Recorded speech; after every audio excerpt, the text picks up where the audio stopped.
27th March 2022, The Hindu editorial, a new era. IPL is more than a money making machine and is likely to throw up new stars. A new era यानी एक नया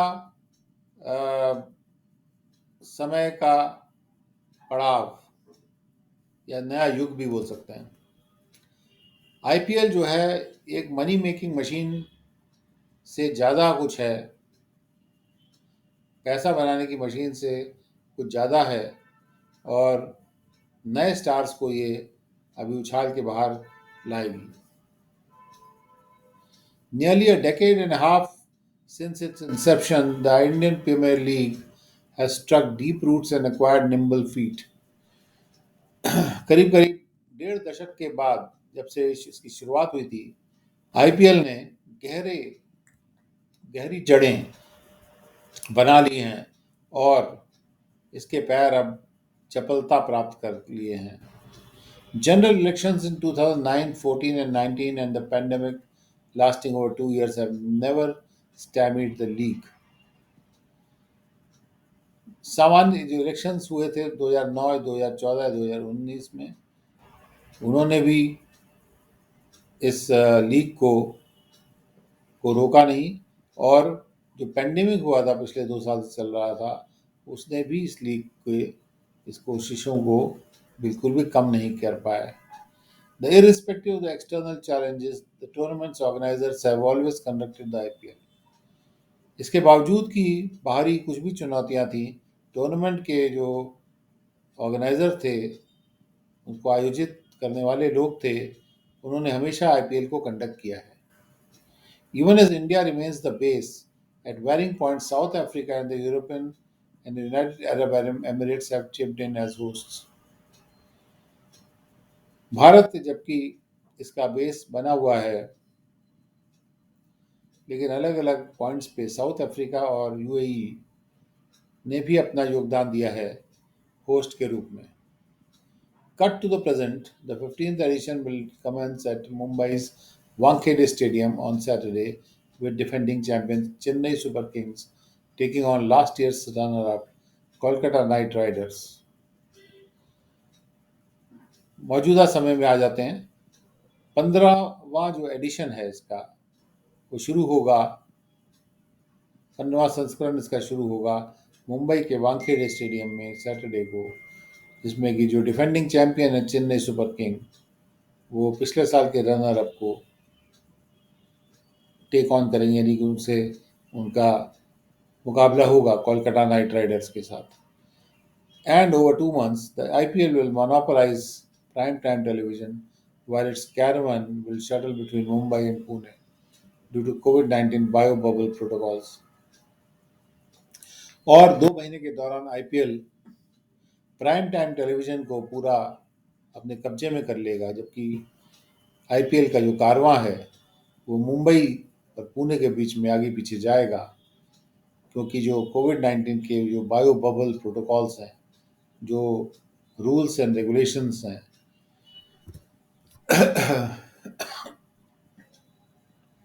bio bubble से संबंधित, उनकी वजह से ऐसा ये होगा।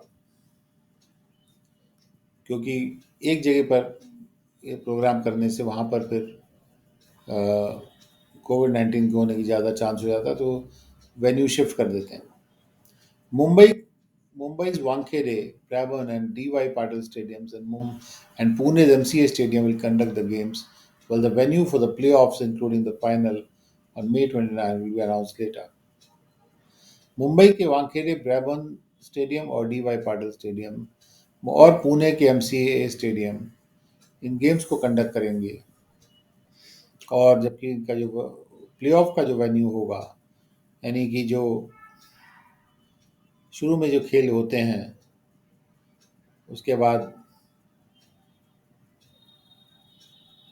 ऊपर की पोजीशंस को तय करने के लिए प्लेऑफ होते हैं, और जो फाइनल है May 29 को, इनके वेन्यू यानी कहाँ पे खेले जाएंगे, ये बाद में अनाउंस किया जाएगा। Ever since that summer night at Bengaluru's M. Chinnaswamy Stadium in 2008, When the IPL made its debut, its commercial value has found incremental gains. उस ग्रीष्म की रात से जब बेंगलुरु के एम चिन्ना स्वामी स्टेडियम में 2008 में जब आईपीएल ने अपना डेब्यू किया था, यानी सबसे पहले आईपीएल खेला गया था, इसकी जो वाणिज्यिक मूल्य है वो धीरे धीरे बढ़ता गया है. The latest outing has Tata as the title sponsor, while multiple brands will jostle for space through the tournament. And 10 teams. जो लेटेस्ट आउटिंग है, जो बाहर निकल रहे हैं खेलने के लिए, वो उसके जो टाइटल के स्पॉन्सर हैं वो टाटा है, और कई सारे ब्रांड्स हैं जो कि जगह के लिए आपस में जौसल करेंगे, यानी गुत्थम गुत्था होंगे पूरे टूर्नामेंट में, यानी कि उनको एडवर्टीजमेंट के लिए जगह चाहिए होगी, उसके लिए वो compete करेंगे. Meanwhile, the two new squads, Gujarat Titans and Lucknow Super Giants, will enhance the novelty factor. और इसी बीच में दो नए स्क्वाड्स आ गए, नई टीमें आ गई, गुजरात टाइटंस और लखनऊ सुपर जायंट्स. ये बढ़ाएंगे नॉवेल्टी फैक्टर को, नएपन को. The IPL's current version will have transition as an underlying theme. इस आईपीएल का जो अब का वर्जन है, ये अब का रूपांतरण जो है, इसका जो अंडरलाइंग थीम है वो होगी ट्रांजिशन, यानी बदलाव. Most units have had a change of personnel, and in some cases there are new captains too. ज़्यादातर यूनिट्स के खिलाड़ी हैं बदल गए हैं, और कुछ केसेस में उनके नए कैप्टन भी हैं. CSK until now, led by the talismanic MS Dhoni, will have a fresh skipper in Ravindra Jadeja. CSK जो टीम है, चेन्नई सुपर किंग्स, जो अब तक के MS धोनी जो कि एक टलिस्मान है, एक प्रतीक चिन्ह है, उनके द्वारा लीड की जा रही थी, उनके अब एक फ्रेश कैप्टन होंगे रविंद्र जडेजा के रूप में. At 40, Dhoni will continue as a player, but with him having relinquished the reins of captaincy, an era has ended in the league's history.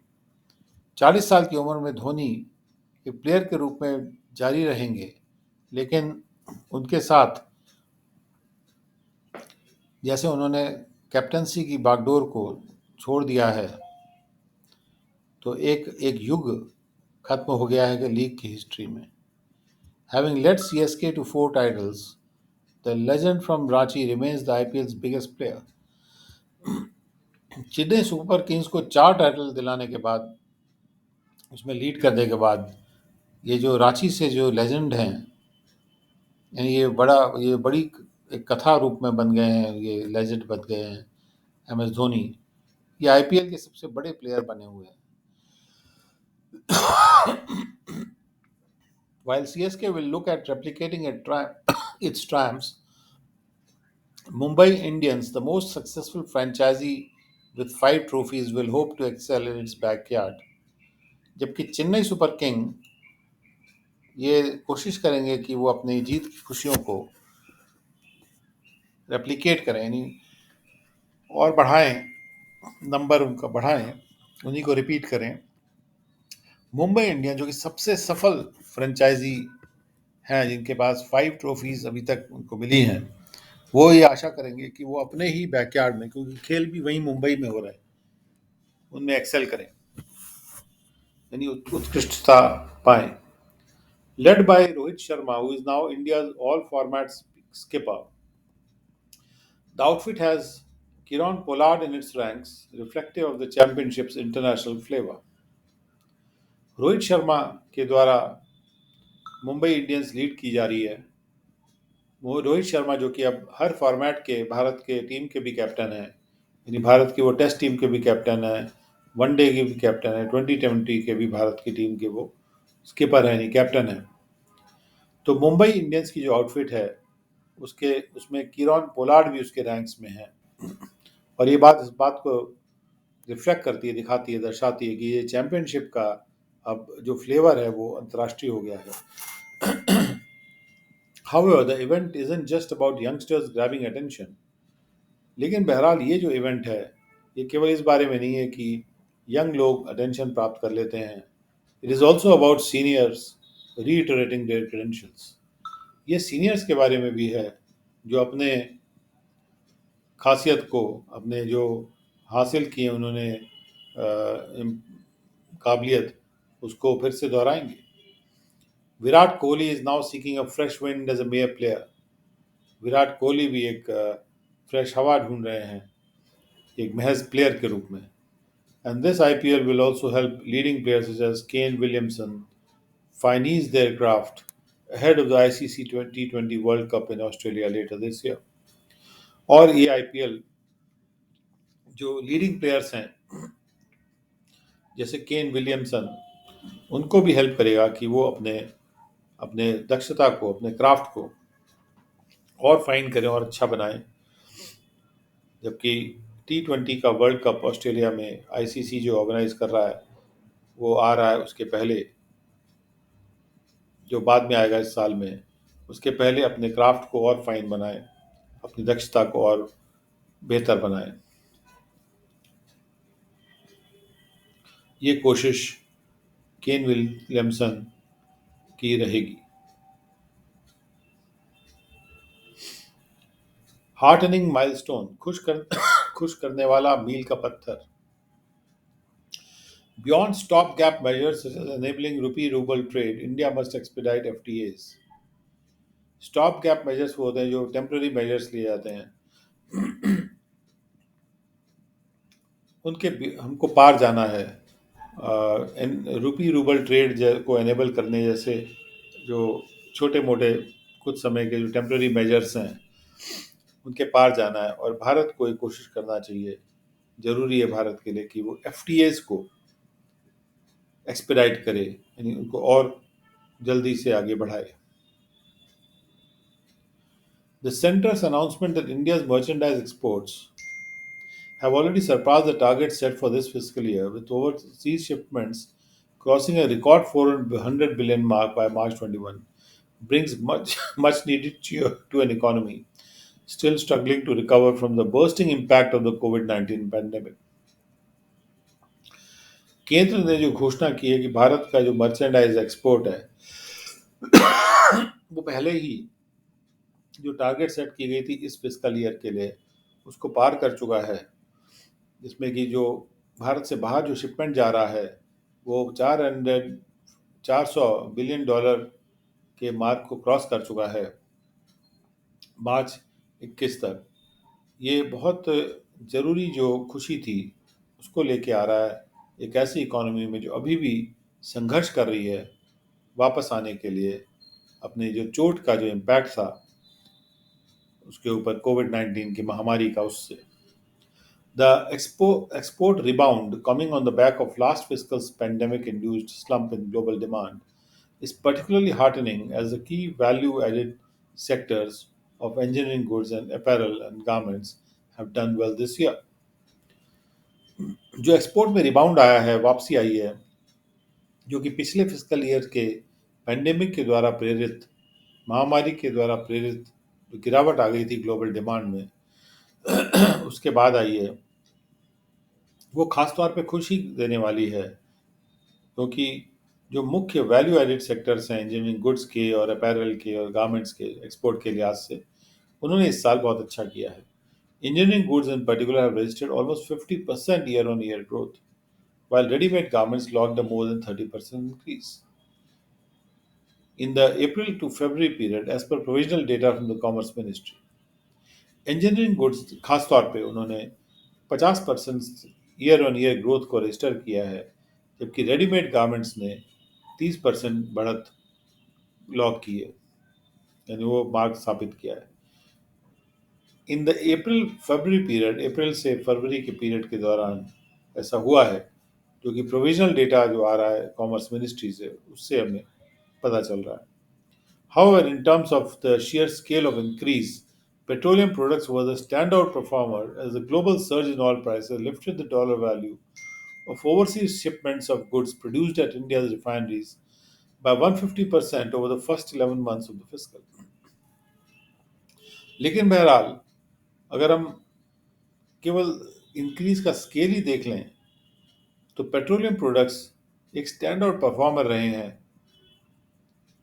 जैसे जैसे ग्लोबल विश्व में ऑयल प्राइसेस में बढ़त आ रही है, और उसकी वजह से डॉलर की जो वैल्यू है हमारे ओवरसीज शिपमेंट्स की, जो गुड्स के, वो बढ़ गई थी। जो शिप जो जो जो गुड्स प्रोड्यूस हो रहे हैं इंडिया की रिफाइनरीज में, उनकी वैल्यू 150% बढ़ गई थी पिछले 11 मंथ्स के मुकाबले में, पिछले फिस्कल के। द फैक्ट दैट यानी 1.5 गुना हो गई थी। The fact that the export growth has been achieved against the backdrop of persistent logistical challenges, including container shortages and the port congestion that have pushed up freight rates, is laudable and reflects the concerted effort made by the government in coordination with industry and countries' overseas missions. ये तथ्य कि export जो growth आई है वो हासिल की गई है इस पृष्ठभूमि में कि लगातार लॉजिस्टिकल चैलेंजेस आ रहे हैं, चुनौतियां आ रही हैं, जिसमें कि कंटेनर शॉर्टेजेस भी शामिल है और पोर्ट का कंजेशन भी शामिल है, जिन्होंने फ्रेट रेट्स को ऊपर पुश कर दिया है। और ये बात जो है बड़ी तारीफ काबिल है, और दिखाती है कि मिलजुल के जो कोशिशें की गई हैं गवर्नमेंट के द्वारा इंडस्ट्री के कोऑर्डिनेशन में, और भारत के जो बाहर देश से हमारे जो मिशंस हैं, फॉरेन के मिशंस, उनके साथ मिल के जो काम किया गया है, उसको दर्शाता है। Interestingly, Commerce and Industry Minister Piyush Goyal made a pointed reference to the role played by India's embassies and envoys in exploring new opportunities for Indian products. And if the current momentum in exports is to be sustained in the coming years, the diplomatic corps will need to enlarge their role in trade promotion. दिलचस्प बात यह है कि commerce और industry के यानी वाणिज्य और उद्योग के जो मिनिस्टर हैं पीयूष गोयल, उन्होंने एक पॉइंटेड रेफरेंस किया है, उन्होंने संदर्भ लिया है कि जो रोल प्ले किया गया है भारतीय एम्बेसीज के द्वारा, दूतावासों के द्वारा और भारत के दूतों के द्वारा एनवॉयज के द्वारा नए मौक़ों को खोजने में इंडियन प्रोडक्ट्स के लिए, उसकी चर्चा की है। और यदि जो करंट मोमेंटम है, जो बढ़त है, जो बढ़त का बहाव है एक्सपोर्ट्स में, उसको अगर हमको आगे आने वाले सालों में बरकरार रखना है, बनाए रखना है, तो डिप्लोमेटिक जो हमारे लोग हैं, डिप्लोमैट्स जो है, हमारे दूत हैं, उनके जो हमारे दूतावासों में जो लोग काम करते हैं, कॉर्प्स, उनके जो लोग हैं जो वहाँ काम करते हैं, उनको अपना रोल बढ़ाना पड़ेगा ट्रेड प्रमोशन में। Still, the cheer of attaining the milestone needs to be tempered by the acknowledgement that multiple challenges persist on the trade front. उसके बावजूद जो खुशियाँ हो रही है कि हमने एक मील का पत्थर प्राप्त कर लिया है, उस खुशी को थोड़ा सा धूमिल करने की कोशिश जरूरी है, ये स्वीकार करके कि बहुत सारी चुनौतियां अभी भी बनी हुई हैं हमारे ट्रेड के फ्रंट पे। Imports have outpaced exports this year. इस साल में भी इंपोर्ट्स एक्सपोर्ट्स से ज़्यादा हुए हैं, almost doubling the trade deficit in April to February period. और इंपोर्ट्स की वजह से जो हमारा ट्रेड डेफिसिट है वो करीब डबल हो गया है अप्रैल से फरवरी के पीरियड में, और ये $175 बिलियन हो गया है, उससे भी ज़्यादा हो गया है। The gap is wider than the pre-pandemic era year of 2019-20 as well, and points to the pressing need to step up the pace of export growth if the deficit is to be shrunk meaningfully. जो gap आ रहा है import export का, वो pre pandemic year के मुकाबले में भी ज़्यादा चौड़ा गैप है, और ये पॉइंट करता है कि बहुत ज़रूरत आ गई है, आन पड़ी है कि हम अपने एक्सपोर्ट ग्रोथ के स्पीड को और बढ़ाएं। अगर ये जो डेफिसिट है हमारा, जो एक्सपोर्ट ट्रेड डेफिसिट जो है हमारा, उसको हमको सिकोड़ना हो मीनिंगफुली, यानी मतलब से सिकोड़ना हो, कुछ मतलब की मतलबी मात्रा में सिकोड़ना हो। While global inflation in commodity prices certainly contributed to enlarging the value of both exports and imports, the fact that project goods were the only item of import among the 30 broad categories listed by the ministry that contracted over the 11-month period is also cause for despite. जबकि जो विश्व में inflation आ रहा है commodity prices में, उसने निश्चित रूप से अपना योगदान दिया था एक्सपोर्ट्स की वैल्यू को भी बढ़ाने में, इंपोर्ट्स की वैल्यू को भी बढ़ाने में। ये तथ्य कि प्रोजेक्ट गुड्स जो हैं वही एकमात्र आइटम है इंपोर्ट के 30 ब्रॉड कैटेगरीज में से जो मिनिस्ट्री ने लिस्ट की हैं, और जो कि कम हो गए थे ओवर द 11 मंथ पीरियड। ये भी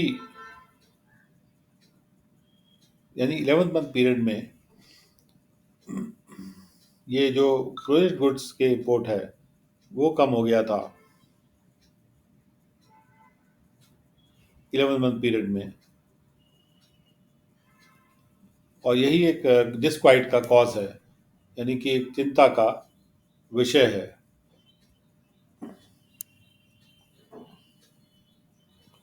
the lack of overseas purchase of capital goods.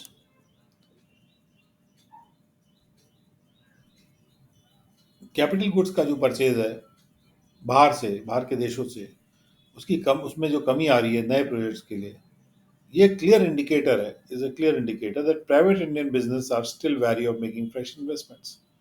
कि भारत के जो प्राइवेट इंडियन बिजनेस है वो अभी भी डरा हुआ है, वो कि इन्वेस्टमेंट करने से, फ्रेश इन्वेस्टमेंट करने से डर रहा है, given the lack of momentum in personal consumption. क्योंकि पर्सनल कंजम्पशन में मोमेंटम की कमी है।